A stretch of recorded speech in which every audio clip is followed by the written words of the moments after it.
Rahayu.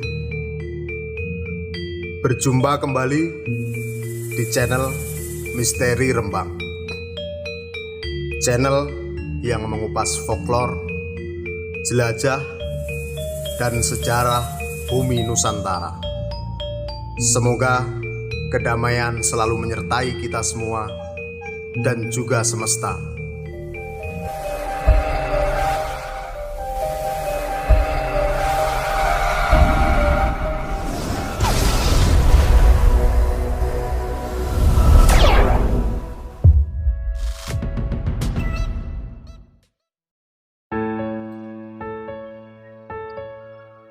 Sosok yang begitu lekat dengan masyarakat Nusantara adalah beliau, Eyang Semar. Dipuja, diagungkan, dan sebagian lainnya menjadikan beliau sebagai sumber inspirasi. Eyang Semar memiliki bentuk fisik yang sangat unik. Sebagai simbol penggambaran jagat raya, tubuhnya yang bulat merupakan simbol dari bumi, tempat tinggal umat manusia dan makhluk lainnya. Wajahnya tua, tapi potongan rambutnya bergaya kuncung seperti anak kecil. Sebagai simbol tua dan muda, ia berkelamin laki-laki, tapi memiliki payudara seperti perempuan. Sebagai simbol pria dan wanita, ia penjelmaan dewa tetapi hidup sebagai rakyat jelata. Sebagai simbol atasan sekaligus bawahan, Semar selalu tersenyum tetapi bermata sembab. Penggambaran ini sebagai simbol suka maupun duka. Dalam naskah Purwacarita dikisahkan, Sang Hyang Tunggal menikah dengan Dewi Rekatawati, putra dari Sahyang Rekatama. Dari perkawinan itu lahir sebutir telur yang bercahaya. Sang Hyang Tunggal dengan perasaan kesal membanting telur itu sehingga pecah menjadi 3 bagian, yaitu cangkang, putih telur, dan kuning telur. Ketiganya masing-masing menjelma menjadi laki-laki. Yang berasal dari cangkang diberi nama Antaga,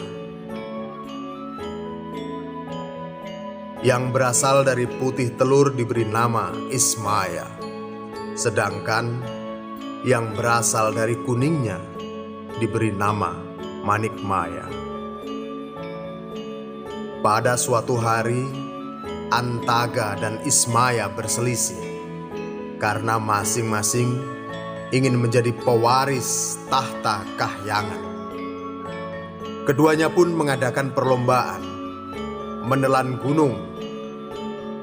Antaga berusaha melahap gunung tersebut dengan sekali telan, namun justru mengalami kecelakaan. Mulutnya robek dan matanya melebar. Ismaya menggunakan cara lain, yaitu dengan memakan gunung tersebut sedikit demi sedikit. Setelah melewati beberapa hari, seluruh bagian gunung pun berpindah ke dalam tubuh Ismaya. Namun tidak berhasil ia keluarkan. Akibatnya sejak saat itu Ismaya pun berubah menjadi bulat. Sang Hyang Tunggal murka mengetahui ambisi dan keserakahan kedua putranya. Mereka pun dihukum menjadi pengasuh keturunan Manikmaya, yang kemudian dia angkat sebagai Raja Kahyangan, bergelar Batara Guru. Antaga dan Ismaya pun turun ke dunia masing-masing memakai nama Togok, dan Semar. Adapun dalam naskah Serat Kanda dikisahkan, penguasa Kahyangan bernama Sang Hyang Nurasa memiliki 2 orang putra bernama Sang Hyang Tunggal dan Sang Hyang Wenang. Karena Sang Hyang Tunggal berwajah buruk rupa, maka tahta Kahyangan pun diwariskan kepada Sang Hyang Wenang. Dari Sang Hyang Wenang kemudian diwariskan kepada putranya yang bernama Batara Guru. Sang Hyang Tunggal kemudian menjadi pengasuh para kesatria keturunan Batara Guru dengan nama Semar. Dalam naskah Parama Yoga dikisahkan, Sang Hyang Tunggal adalah anak dari Sang Hyang Wenang. Sang Hyang Tunggal kemudian menikah dengan Dewi Rakti, seorang putri Raja Jin Kepiting bernama Sang Hyang Yuyu. Dari perkawinan itu lahir sebutir mustika berwujud telur yang kemudian berubah menjadi 2 orang pria. Keduanya masing-masing diberi nama Ismaya untuk yang berkulit hitam dan Manikmaya untuk yang berkulit putih. Ismaya merasa rendah diri sehingga membuat Sang Hyang Tunggal kurang berkenan. Tahta Kahyangan pun diwariskan kepada Manikmaya yang kemudian bergelar Batara Guru. Sementara itu, Ismaya hanya diberi kedudukan sebagai penguasa alam Sunyaruhi atau tempat tinggal golongan makhluk halus. Putra sulung Ismaya bernama Batara Wungkuham memiliki anak berbadan bulat bernama Janggan Semarasanta atau Semar. Ia menjadi pengasuh keturunan Batara Guru yang bernama Resi Manumanasa dan berlanjut sampai ke anak cucunya. Dalam keadaan istimewa, Ismaya dapat merasuki Semar, sehingga Semar pun menjadi sosok yang sangat ditakuti, bahkan oleh para dewa sekalipun. Jadi, menurut versi ini, Semar adalah cucu dari Ismaya. Dalam naskah Purwakanda dikisahkan, Sang Hyang Tunggal memiliki 4 orang putra bernama Batara Puguh, Batara Punggung, Batara Manan, dan Batara Samba. Suatu hari terdengar kabar bahwa tahta Kahyangan akan diwariskan kepada Samba. Hal ini membuat ketiga kakaknya merasa iri. Samba pun diculik dan disiksa hendak dibunuh. Namun, perbuatan tersebut diketahui oleh ayah mereka, Sang Hyang Tunggal. Sang Hyang Tunggal pun mengutuk ketiga putranya tersebut menjadi buruk rupa.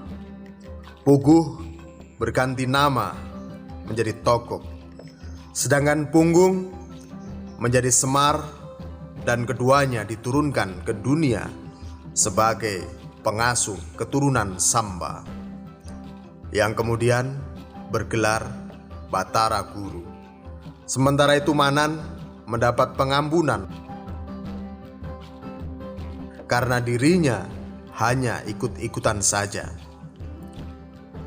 Manan kemudian bergelar Batara Narada dan diangkat sebagai penasehat Batara Guru. Semar sebagai penjelmaan Ismaya mengabdi untuk pertama kali kepada Resi Manumanasa, leluhur para Pandawa. Suatu hari, Semar diserang 2 ekor harimau berwarna merah dan putih.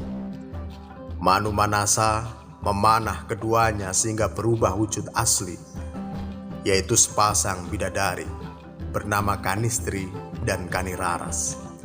Berkat pertolongan Manumanasa, kedua bidadari tersebut telah terbebas dari kutukan yang mereka jalani.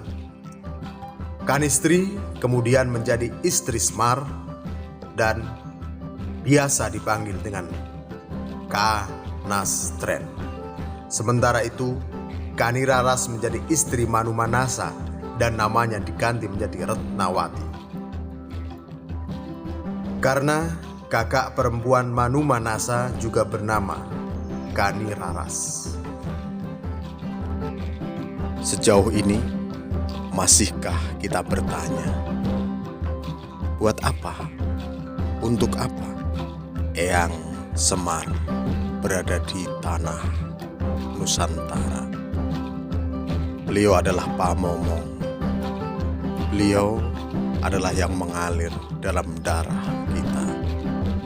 Beliau adalah yang ada dalam tarikan dan hembusan nafas kita. Beliau adalah spirit untuk tetap menjadi putra-putra Nuswantara. Tahun 2020, saat pagebluk terjadi di mana-mana, tidak hanya di Indonesia, tapi di seluruh jagat ini. Inilah saat kita untuk kembali kepada ajaran luhur para leluhur Nusantara. Saatnya kita kembali kepada spirit para leluhur kita. Joyo, Joyo Wijayanti. Rahayu, Rahayu, Rahayu.